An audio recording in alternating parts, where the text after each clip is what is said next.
বলেছেন, দায়রে ইश्क में अपना मकाम पैदा कर, তুমি তোমার মুর্শিদের मोहब्बते নিজের রাজ্য তৈরি করো।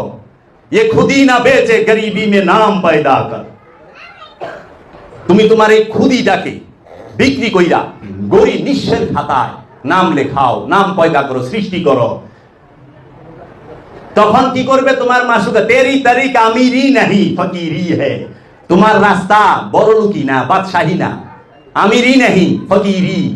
ফকিরি তোমার রাস্তাটা হলো ফকিরি। তুমি আমির হইবার লেগা গুরো কে? আমির হওয়ার জন্য গুইরো না।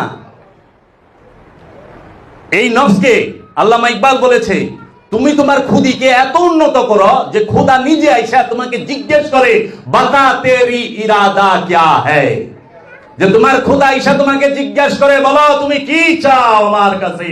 যখন একজন সাধক চরম রাজ্য অবস্থান করে, তাসাব্বুরে শায়েখ, নিরিকে শায়েখ, বরজাকে শায়েখ, ধ্যানে মুর্শিদ, খেয়ালে মুর্শিদ, হুশে মুর্শিদ, মুর্শিদের ধ্যান করতে করতে করতে করতে যখন সে চরম মিলনের রাজ্যে উপস্থিত হয়, তখন তার মা সুকাইসা সামনে দাঁড়ায় যায়। সেই আল্লাহ রাব্দুহু, সেই খিজির আলাইহিস সালাতু ওয়াস সালাম, সেই দয়াল মুর্শিদ বাবা জাহাঙ্গীর এসে দাঁড়ায় যায়, দাঁড়ায় বলে, বলো তুমি কি চাও আমার কাছে। তুমি যা চাইবা তুমি তাই পাইবা, তুমি কি চাও।